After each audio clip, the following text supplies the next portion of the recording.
Welcome, everyone. Can you hear me okay? Okay. Let me know if I need to talk a little louder. Um, Thank you all for coming today. This is a very exciting opportunity to be speaking. A ton of people here, enormous momentum for the industry right now, a huge opportunity for all of us. And today I'm going to be talking about small modular reactors and key opportunities for flow control solutions there. My name is Jonathan Barr. I'm nuclear segment leader for Flowserve Corporation, based in Dallas, Texas, in the United States.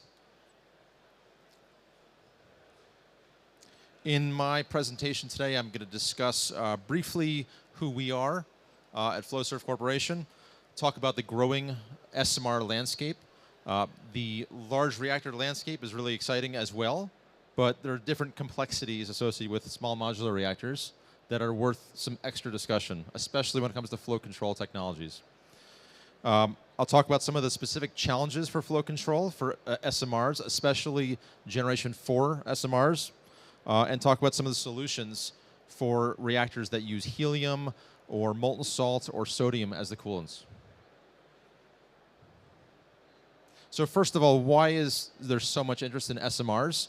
We have AP1000s that are operating in Georgia and other places around the world that are performing excellent, right? There are EPRs working well. Their large reactors are excellent, right? We need them everywhere. But there's a lot of interest in SMRs. So there's many reasons for them. One of them is on cost. So to build an SMR, you just don't need as much money up front. We saw that financing is a major challenge, especially for large reactors, especially when we've had recent projects like Vogtle 3 and 4, or Flamanville, or Olkiluoto that have faced significant cost and schedule delays. Another key advantage is the faster construction. Faster construction means you're going to bring them online faster, you're going to start earning revenue on those plants, and then can start building further ones after that. And SMRs, perhaps the biggest advantage potentially is that you can drive costs down by using modular manufacturing. Build as much in a manufacturing facility and do as little actual construction on site to really drive those costs down, like we've seen in other industries as well.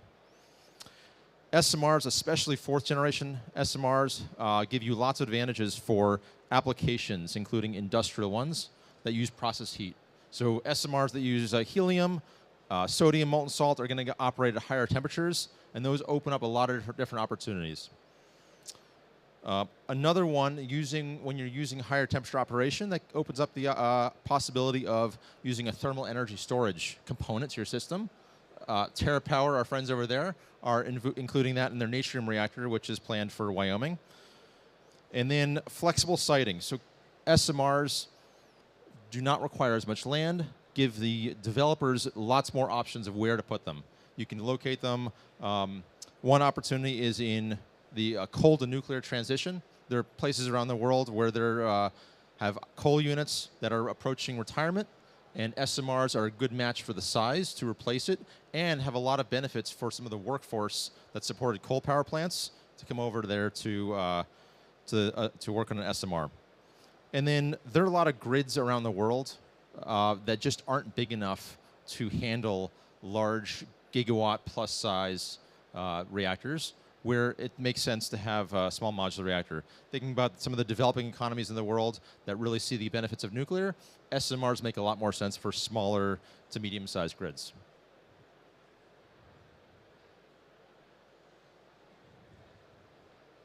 So now, who is Flowserve? If you haven't been over to our excellent booth right in that direction, we are a world-leading manufacturer of flow control solutions that enable some of the world's most important industries to be successful. And one of those obviously is nuclear power. We operate in over 50 countries. We have over 16,000 employees, 5 million assets installed around the world.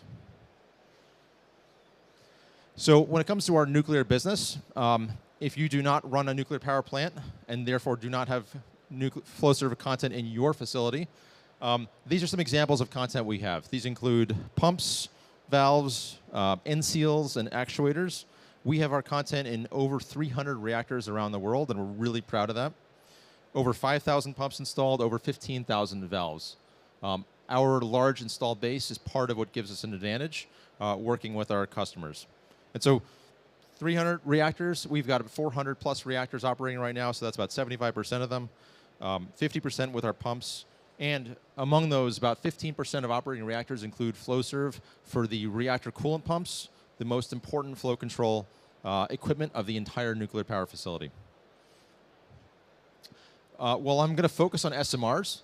The entire nuclear industry is really important to Flowserve.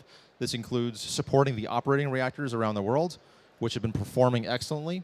And now that we're in this new period of momentum for nuclear, these operating reactors have the pathway for life extension beyond 40 years in the US to 60 or even 80 years.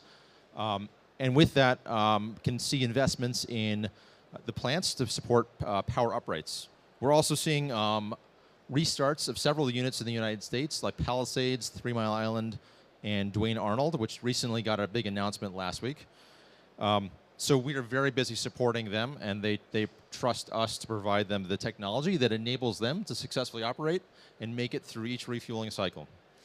We're very busy working with the large reactor customers, enabling the next wave of gigawatt scale energy, and then SMRs. SMRs is kind of a different landscape here, but we are really excited for the opportunity here. So we are partnering with a lot of these companies right now. I had a slide with lots of logos in there, but our lawyer said I can't include that, and our comms people. So I'm going to highlight just 4 examples of teams that we're partnering with and we're really proud to be working with. So for large reactors, EDF and Sizewell C, I think we're probably all familiar with those, building here in France and in the UK, enabling these countries to grow their economies. One example on the SMR is the Allo Atomics, a company based in Austin, Texas, building a small 10 megawatt module of a sodium reactor. And then another company that's here over in that corner is Core Energy Systems, based out of Mumbai, a EPC company that we're proud to be partnering with regarding our plans to enter the Indian nuclear power market, which is a really exciting opportunity. Flowserve operates around the world, and these are our nuclear facilities, including our manufacturing facilities, quick response centers, and these cover facilities that are both support safety-related and non-safety-related applications. We have facilities all over North America, based in Irving, Texas there. We also have facilities in Europe. Our facility in Arnage, where I'll be tomorrow, is key to supporting the EPR2 fleet. We also have key facilities in Asia, including Coimbatore in India and in South Korea as well.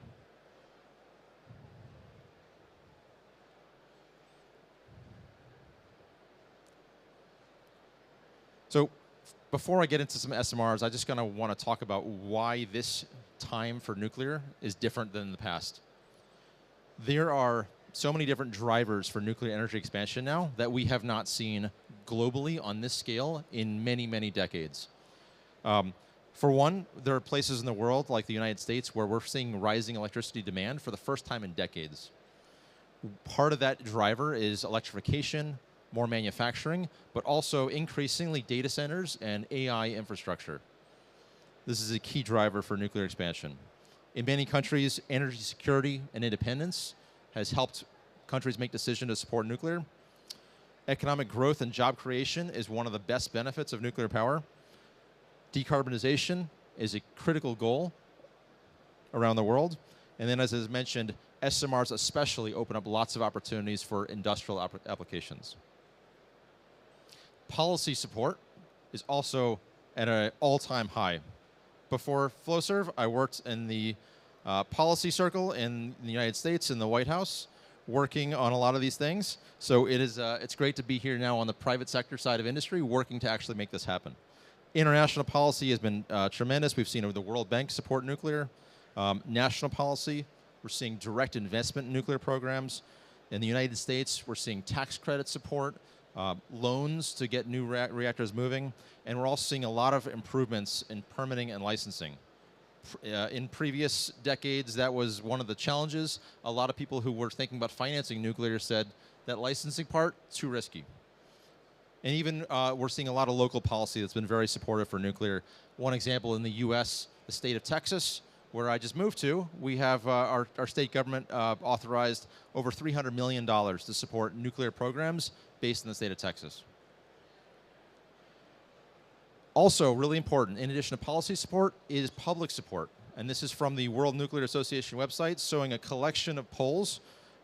Maybe a little tough to read that, but it's UK, Europe, US, many of the places. We've really seen a positive growth here, and this is really important to make sure that nuclear programs and projects, as complex as they are, can encounter fewer roadblocks along the way so they can be successful.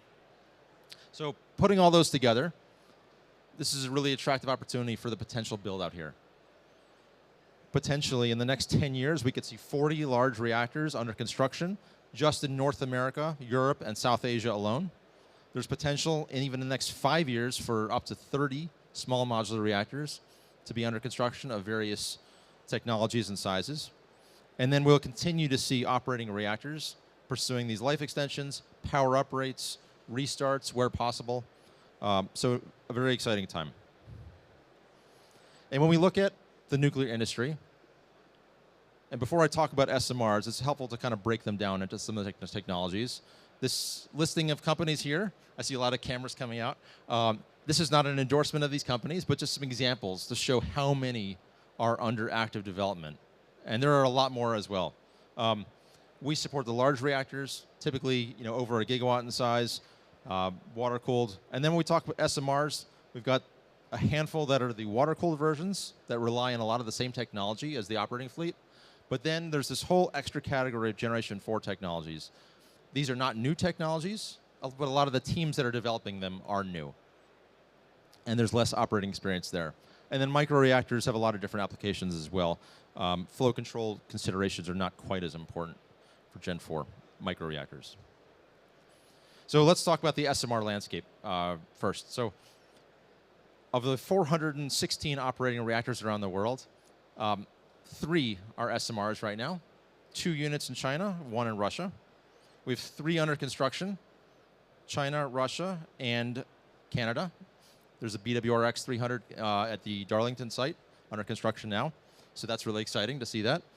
But 75 plus SMR technologies under development. Huge, huge number there. And if you look at the NEA, OECD NEA SMR dashboard, they came up with over 100 technologies. And when we look at SMRs, there are so many differences between them. So for a flow control provider, you have to think a little bit differently about this. And when I look at our competitors in the room, this is nothing they don't know, right? But I think it's helpful to kind of walk through them. So first of all, on size, some of them are 10 megawatts. They go all the way up to 470 megawatts, right? So at that point, is it really small? Probably not. A lot of different technologies. I mentioned before, a lot of different coolants. But the important thing about that is not just the technology, it's also the maturity of the technology. Light water reactors have been operating for 20,000 years on this planet. Sodium, gas, salt, much less operational experience. Hence, more important to be working with someone who has expertise in that application. These SMRs use lots of different types of fuel. Some use low-enriched uranium, which is readily available and used in operating reactors nowadays. Some of them use LEU+, and many use high-assay low-enriched uranium, which essentially is enriched uranium-235 up to about 20% to enable more efficient operations and longer fueling cycles. However, there are real challenges about the availability of HALEU right now. There are lots of different end uses. I mentioned not only can be used for electricity, but also process heat. One example is in right now there are plans in Texas at Dow's facility in Seadrift to use high-temperature gas reactors to power some of their chemical plants. Lots of different types of customers, utilities, hyperscalers, industrials. This is important because they have different timelines and priorities. For a company like Dow, when they're building, when they want an SMR to power their facility, if this is an operating facility that is already supported by, let's say, a gas plant, they can't wait an extra 3 years for the construction of that to happen. They need that facility there when they want to retire their other facility. Lots of different configurations. These can be land-based, marine, or even transportable. And then when we look at the developers, they're in various different states of progress with regards to the stages of commercialization. So we look at licensing. Some of them are pre-application phase. Some of them have gained a construction permit. Some of them are much farther along in site selection. Some of them have firm customers for those sites. And in terms of investment, some of them have billions in investment and key government support backing them. Others are still earlier on in that process and working towards the next stage of venture capital funding. And then a lot of them have different approaches to supply chain. Some of them really want to be as vertically integrated as possible to minimize supply chain risks. Others we see that are much more willing to involve a bigger supply chain there. So looking at all of these SMR developers, what do they look for in a component supplier? And this applies to flow control, but it probably applies to half the booths in this room right now. Number one, you've got to have the technical experience and expertise that's proven. You've got to have competitive costs and reasonable schedules, and then everything else, basically. You need to be scalable. Everyone wants localized manufacturing. A lot of SMR developers, especially the ones that we see that have smaller sizes, it's more important to them to have rapid manufacturing. So they want suppliers who can make the investments to enable rapid scaling with them. It's really important for a lot of SMRs to involve commercial grade components as much as possible to keep costs manageable. And then one of the key things that we see, and this is something that we're really proud to provide to our SMR partners, is really the experience, expertise to provide that collaborative support to help design the actual reactors and the components with the developer so that we can help impart our wisdom and experience and help them get to a solution that balances what they're looking for and their technology, but also have a reasonable path for manufacturing and support that supports their schedules. So now we've talked about SMRs, what they do, why they're attractive, why they're challenging. So one of the other challenges with them that comes with different types of coolants is flow control. So first of all, SMRs in their name are inherently smaller. Some much smaller, some not that much smaller. But when we scale down a nuclear power plant, this is going to impose a lot of different constraints and tighter flow tolerances. Higher temperatures inherent for helium or molten salt or sodium are going to demand different types of materials that can withstand a much more demanding environment and be resistant to thermal stress. Whereas large operating reactors right now have refueling cycles about 18 months or 2 years, one of the advantages of small modular reactors is that they can operate for longer. Part of that involves the use of HALEU fuel. And so if an SMR wants to be operating for many, many years without shutting down for refueling, they're going to require much higher reliability because they're going to be doing less maintenance on that plant. Some of the coolants like sodium can be radioactive, so this is going to complicate maintenance in them. Increased shielding needs. And then, especially with molten salt, the corrosion can make a much tougher chemical environment. So this is important to bring in a flow control supplier who's very familiar with these corrosion-resistant materials. And then also some coolants like sodium are opaque in nature. And this may sound very simple, but it actually can complicate monitoring of a reactor when you cannot physically see into it to see what's going on. Now I've got a couple more slides here that I want to talk about some of the industry-leading experience that Flowserve brings to this area. We have pumps and valves supplied to many of the experimental sodium reactors that have been operating successfully. This is a picture of the experimental breeder reactor 2 that was operated for 30 years in Idaho in the United States. We supplied our Byron-Jackson pumps to this plant that enabled its successful operation. We also had a lot of our valves in that as well. And then for molten salt applications, one of the major applications around the world is for concentrated solar. Molten salt is very commonly used as a thermal energy storage fluid there. Our pumps and valves have been used extensively at these very demanding temperatures and conditions and chemistries.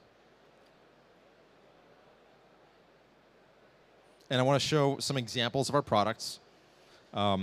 This is a Valtech Mark I control valve that is used extensively in a lot of these applications, sodium, helium, and molten salt. And these are the vertical turbine pumps that are used in concentrated solar plants. So concentrated solar is not nuclear, but the teams that understand these fluids can easily apply those to nuclear. So now I want to mention one specific partnership. This is one of the slides we had before, but I want to talk a little bit more about them and how we are showing an example of how we are partnering with someone to help them, to help provide flow control technology to help them be successful. So Alo Atomics is a company based in Austin, Texas, not too far from where we're headquartered. They're developing a sodium reactor. This is a picture at their factory that they just built in the last year in Austin. And this is a non-nuclear prototype, obviously. They build these 10 megawatt modules. They put 5 of them in a pod and then scale them up, and they're getting a lot of interest from data center customers. And so we had a signing ceremony at our headquarters in Dallas about 2 or 3 weeks ago. So this is Flowserve leadership here and Alo's leadership there, including Alo's CEO and CTO and their lead for flow control. And so we signed this MOU. Everyone signs MOUs, right? There's probably 100 MOUs being signed right now. This MOU is really about expanding our collaboration because we see them as one of the SMR developers that we think has what it takes to really go far. And they're not the only one. There are a lot of them that we're partnering with right now in this room, but this is just one I wanted to highlight. We're developing the sodium pumps for their reactors, and we're working with them, exactly as I said, in a very collaborative manner to make sure that as they go through the sort of inherent iterative nature of SMR development, that we're right there with them, making sure that we can provide the specifications for them that they need, while also giving them a pathway to manufacturing at scale and at giving them cost reductions that they're looking for so that they can ultimately fulfill the business case of an SMR. So just wrapping up now, the theme for Flowserve at an event like this, it's all about partnership. This is an enormous opportunity for the industry. Building nuclear power plants is inherently complex, involving key suppliers like flow control suppliers early on in the process is critical to successful deployment. So we are investing where the industry grows. We're aligning with the customers, sharing our expertise and strengthening the supply chain. We are here over at booth E014, and I also want to highlight that we have our CEO here, Scott Rowe, speaking on a panel this afternoon about international experiences. And I also have my colleagues Chuck Dowd and Will Estasco, who will be speaking this afternoon about a little bit more about how a supply chain company handles this type of experience when we're trying to scale up to support the growth here. In clearly a different phase of the industry than we've been in the last couple decades. And I'll be over here taking some questions. So thank you very much. Appreciate the attention. And come by our booth and see us.